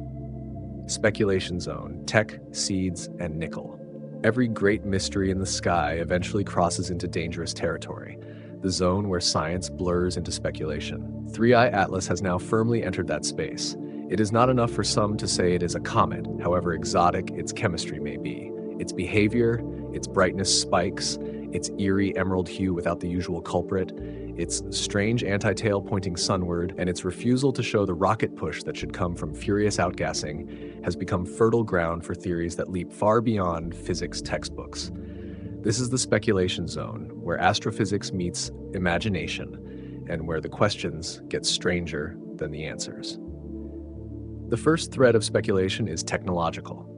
Oumuamua, the first interstellar visitor in 2017, cracked open this door when its unexpected acceleration prompted respected scientists like Harvard's Avi Loeb to suggest it might have been a fragment of alien technology, perhaps a solar sail or a probe disguised as rock. 3I Atlas seems to be playing with that legacy. Unlike Oumuamua, it has a coma and a tail, so at first glance it looks more like a conventional comet. But the anomalies remain. A glow brighter than mass estimates justify, no measurable non-gravitational thrust, and spectral fingerprints that don't fit our chemical catalogs. To some, that combination feels engineered. What if the coma itself is camouflage? What if the comet's brightening spikes and color shifts are not natural physics, but signatures of controlled energy release? The speculation is thin on evidence, but rich in narrative. An alien probe wrapped in ice, disguised as a comet, broadcasting signals through chemistry we don't yet understand. A second theory is less about technology and more about biology. The idea of panspermia, the seeding of life across worlds by comets or asteroids, is old, dating back to thinkers like Anaxagoras in ancient Greece, and revived in modern times by scientists like Fred Hoyle and Chandra Wickramasinghe. Interstellar comets are perfect candidates for such speculation. They come from beyond our solar system, carrying chemistry forged in alien nurseries, and they cross paths with planets as they streak through. What if 3I Atlas is more than just a traveler? What if it is a delivery system? Its extreme carbon dioxide content could act as a preservative for fragile organic molecules. Its dust, flung across millions of kilometers, could carry seeds of microbial life, spores, or the raw ingredients of biology. If fragments were to strike Mars or even drift into Earth's orbit, they could act as carriers of alien blueprints. For most scientists, this is more science fiction than science. But the timing, the comet brushing Mars just as orbiters turn their cameras, feels symbolic, almost staged for those who want to believe. Then there is the metallic speculation. Some researchers have pointed to hints that interstellar objects may carry higher than expected levels of nickel and iron. Meteorites in our own system often contain these metals, but in specific ratios tied to our solar nursery's chemistry. A different system might produce different fingerprints. What if 3I Atlas contains massive reserves of nickel? Some even imagine it as a fragment of a shattered planetesimal, rich in metals, wandering interstellar space for eons until plunging into our sun's reach. If true, its brightness could be fueled by metallic grains heating in ways not common to our icy comets. More outlandishly, some have suggested the nickel itself could be technological, that alloys designed for durability were mistaken for natural metal. This echoes old speculation about Oumuamua's surface reflecting like polished steel, but now cast onto a green glowing comet with too much carbon dioxide and too little C2. Fringe voices connect these threads into narratives of intent. They argue that 3I Atlas is not just wandering, it is placed. A disguised craft, seeding agent, or metallic fragment set on a hyperbolic trajectory to pass close to Mars and draw attention. Mars, after all, is our next frontier, the world where humanity is preparing to settle.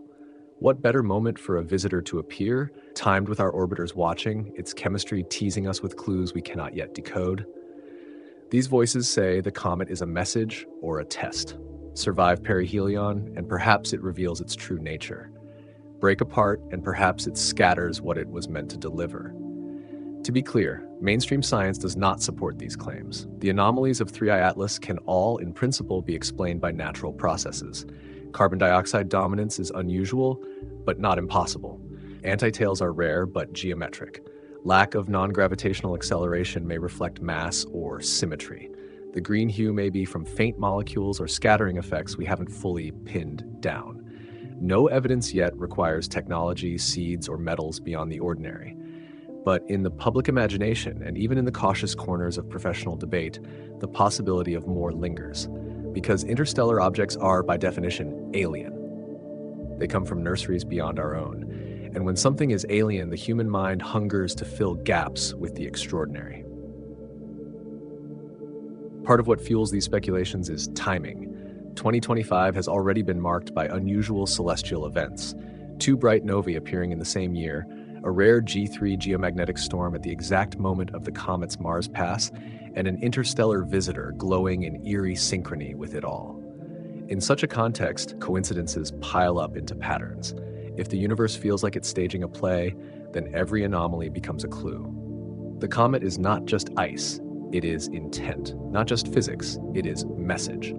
Another factor is secrecy, or the perception of it. Official NASA pages lag behind real-time observations. They describe the comet as faint when photographs show brilliance. They omit mention of the green glow, or the extreme CO2 ratios, or the anti-tail until specialists publish papers months later. In the lag, speculation thrives. If data is missing, perhaps it's being hidden. If brightness doesn't match reports, perhaps the truth is too disruptive to reveal. This suspicion is not born in a vacuum. It is fueled by history, by decades of mistrust in institutions, and by the fact that genuine anomalies have in the past been downplayed until the evidence was undeniable. And so 3I Atlas has become a mirror. To scientists, it reflects the chance to study chemistry from another star. To the public, it reflects our deepest myths, that visitors from the sky bring change, that seeds of life may come from the heavens, that technology older than our species might wander between stars. To skeptics, it reflects bureaucracy, lag, and the politics of information. The comet itself, silent and inscrutable, reveals none of these stories. It simply glows, brightens, and vanishes into the sun. We are the ones who build meaning around it. But speculation is not without value. It pushes us to consider what we would do if one day an interstellar object really did carry life, or technology, or metals unlike any we know. It forces science to sharpen its explanations, to test its assumptions, and to acknowledge its limits. And it keeps the public watching the sky, invested in mysteries beyond our world. Whether 3I Atlas is a comet, a seed, or a disguised relic, the fact that we are talking about it, arguing about it, is itself significant. It means the universe has succeeded once again in capturing our attention. In the end, the speculation zone is a place of both danger and wonder. It is where credibility can fracture, but also where imagination can soar. For 3 Atlas, the theories of technology, seeds, and nickel are unlikely to be true, but their existence tells us something vital, that we crave meaning in the sky. We want our visitors to be more than frozen rock. We want them to be messengers, carriers, or proof of something beyond ourselves. And perhaps, in a sense, they are. Even if 3I Atlas is nothing more than ice, dust, and carbon dioxide, it is still a message. It is a reminder that our solar system is not isolated, that fragments of other stars cross our path, carrying stories written in chemistry we are only beginning to read. It is proof that the universe is alive with exchange, with journeys that last millions of years and end in moments of wonder. It is a seed, not of life perhaps, but of curiosity. As it dives into the sun and reemerges, or doesn't, the theories will only multiply. And whether we call them science or speculation, they reveal the same truth, that when the universe sends us a visitor, we cannot help but wonder if it came with purpose. What physics can explain the extra brightness? When observers first noted that 3I Atlas was glowing brighter than official predictions, the easy explanation was suspicion. Were the agencies underplaying the spectacle? Were the numbers being massaged into quiet conformity? But the truth, as it so often does in astronomy, lies not in conspiracy, but in physics. The brightness of a comet is a messy equation, shaped by chemistry, geometry, dust behavior, and solar energy. And in the case of 3I Atlas, several overlapping factors could be conspiring to make this interstellar traveler appear far brighter than the models expected. To understand why, we need to revisit what brightness means. A comet does not shine by its own light.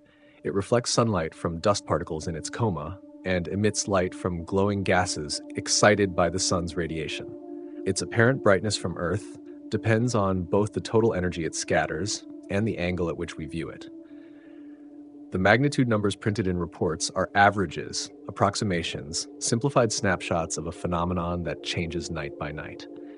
When 3I Atlas surged in brightness, it was not necessarily breaking laws of physics. It was reminding us of how many physical levers can amplify its glow.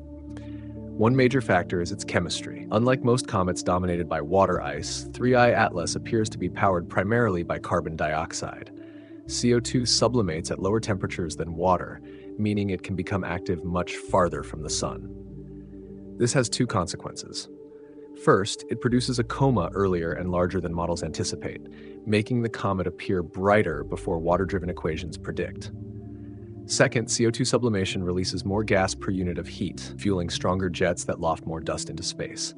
Dust is the real amplifier of brightness. It reflects sunlight far more effectively than gas. If 3I Atlas is venting dust-rich streams of CO2-driven activity, it would appear dramatically brighter than a typical comet of its size. Dust itself adds layers of complexity. Large grains scatter light differently than fine ones.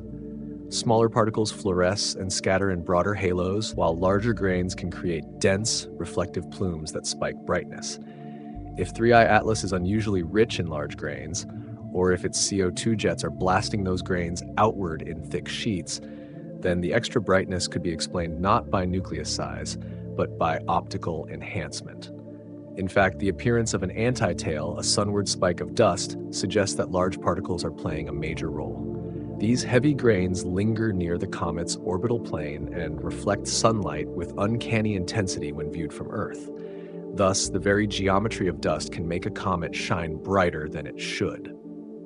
Speaking of geometry, viewing angle matters. Earth is not a neutral platform, but one point on a constantly shifting line of sight.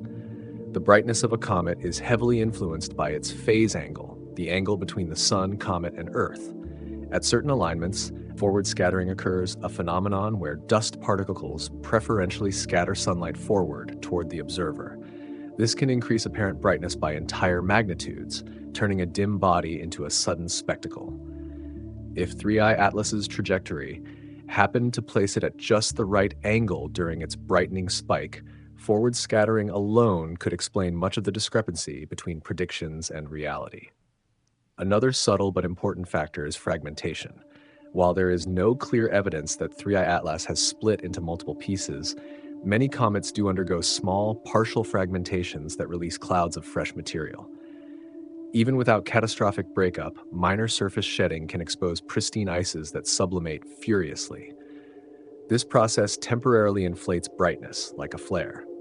For observers logging magnitudes in real time, such events appear as unexplained spikes. For official summaries, which average data over weeks, those spikes are often smoothed away. What the public sees as extra brightness may simply be the raw drama of a comet's fragile skin tearing under the heat of the sun. We also have to consider optics in the literal sense. The instruments measuring brightness are not uniform. Amateurs often use wide apertures that integrate the entire coma, capturing vast halos of faint light that add up to brighter magnitudes. Professionals aiming for nucleus constraints often measure smaller regions, yielding fainter numbers. The discrepancy is not dishonesty, it is methodology. But when side-by-side comparisons flood online forums, the difference looks like contradiction. In truth, the comet is both faint in its inner core and bright in its sprawling coma, depending on how you measure it. 3 Atlas's extra brightness may therefore be an artifact of perspective. Solar activity could also play a role. Late September saw strong solar storms, including a G3 geomagnetic storm on Earth. Comets are sensitive to such outbursts. A coronal mass ejection slamming into a comet's coma can stir dramatic changes, ripping tails into disconnections, exciting molecules, and even triggering temporary outbursts. If 3I Atlas was caught in the blast of a CME during its brightening phase, the surge of solar particles could have energized its coma, making it flare brighter than solar heating alone would predict. This wouldn't imply alien technology or hidden energy. It would simply demonstrate how deeply comets are entangled with space weather. Taken together, these factors, chemistry, dust, geometry, fragmentation, methodology, and solar activity, offer a robust framework for explaining the extra brightness. None require exotic physics. None demand alien engines or hidden power sources. Yet, the convergence of all these amplifiers in one interstellar comet is what makes the case extraordinary.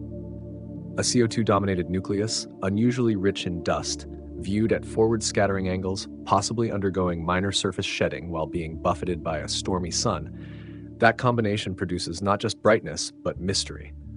Still, even within physics, questions linger. Why is the CO2 so dominant? Why is the green hue so vivid without a clear C2 signal? Why has non-gravitational acceleration not been detected despite furious outgassing? Physics explains brightness, but not all anomalies. The temptation, then, is to leap beyond physics into speculation.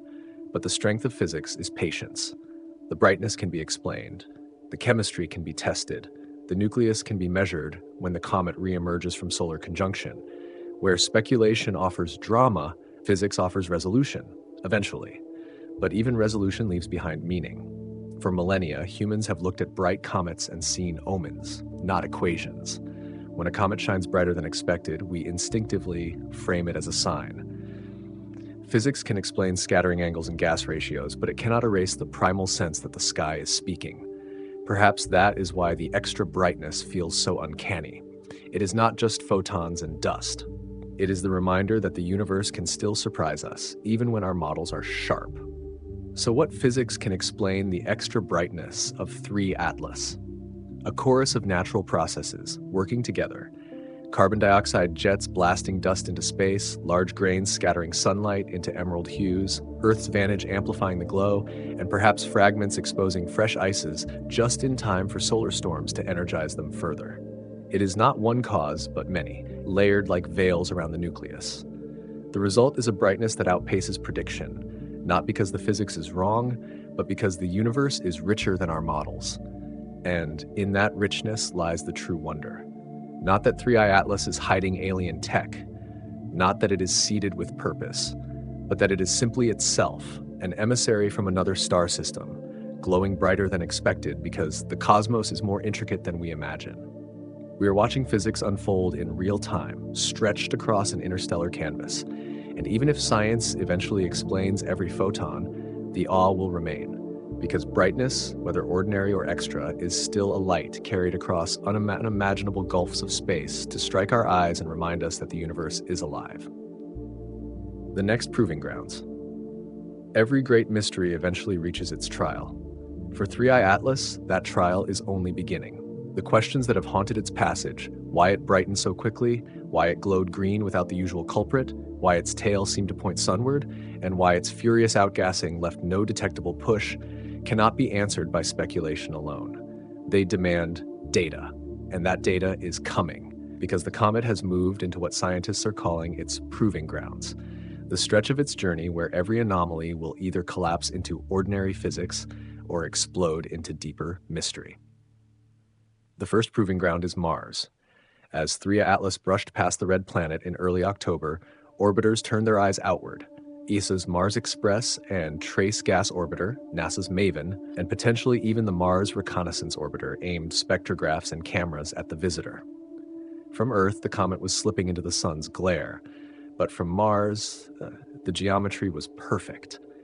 Here was the first chance to peel apart the coma from the nucleus to measure whether the green glow came from faint C2 cyanogen or something truly unusual.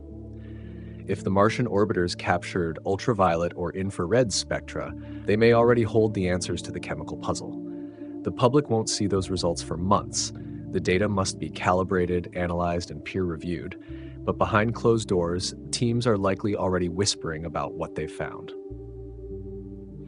The second proving ground is perihelion itself. On October 29, 2025, 3i Atlas passed within 1.4 astronomical units of the Sun. That distance is safe enough to avoid complete immolation, but close enough to test the limits of its structure. Would it fragment under the stress, like Comet Atlas in 2020, scattering its pieces into a ghostly swarm? Would it survive intact, glowing brighter as solar heat forced fresh ices to vent? Or would it do something stranger, its brightness behaving in ways that even volatile-driven models could not predict? Perihelion is always a trial by fire, the moment when a comet shows what it is made of. For an interstellar visitor, it is also a glimpse into the resilience of alien chemistry. During perihelion, solar observatories like SOHO and Stereo may have caught glimpses of 3i Atlas against the solar corona. These spacecraft routinely record sun-grazing comets, watching them flare, break, or vanish. If 3i Atlas left signatures in their coronagraphs, they may already show whether it fragmented, flared, or endured. For now, that data is hidden in raw files, awaiting the long pipeline of processing. But when it emerges, it will be the first direct verdict on the comet's strength. Survival would mean density and mass far higher than expected. Breakup would confirm fragility and explain the brightness as the death throes of a crumbling core. Either way, the proving ground of perihelion will settle part of the debate. The third proving ground is re-emergence. In early December, 3i Atlas will crawl back into Earth's pre-dawn skies, rising from the sun's glare, like an actor stepping back on stage after intermission. What emerges will not be the same as what went in. If the comet survived intact, it may glow brighter than ever, its coma fanned out by solar heat, a beacon in the winter darkness. If it fragmented, it may return as a smear of debris, multiple faint comas drifting in formation like the ghosts of a shattered body. If it was destroyed entirely, nothing will return. The absence itself will be an answer, a silent verdict from the sun. But the proving grounds are not only about visibility, they are about correlation.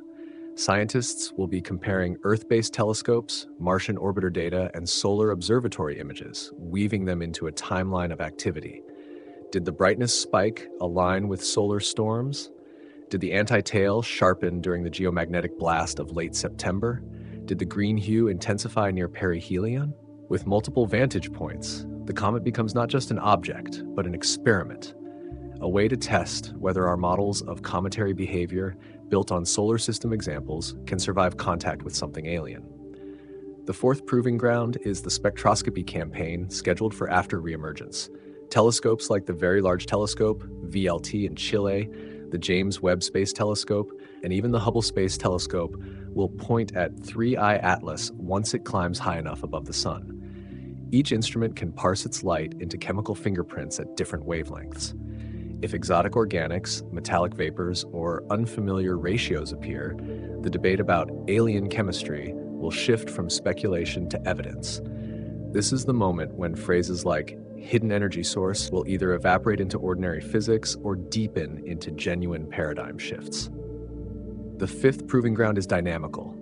Even if 3i Atlas refuses to show non-gravitational acceleration now, more data could reveal subtler forces at play. As astronomers refine its orbital arc, they will check whether its path deviates even slightly from a purely gravitational trajectory. A tiny nudge could mean asymmetric jets that were too faint to detect before. A perfectly clean orbit would reinforce the case for high mass or unusual symmetry.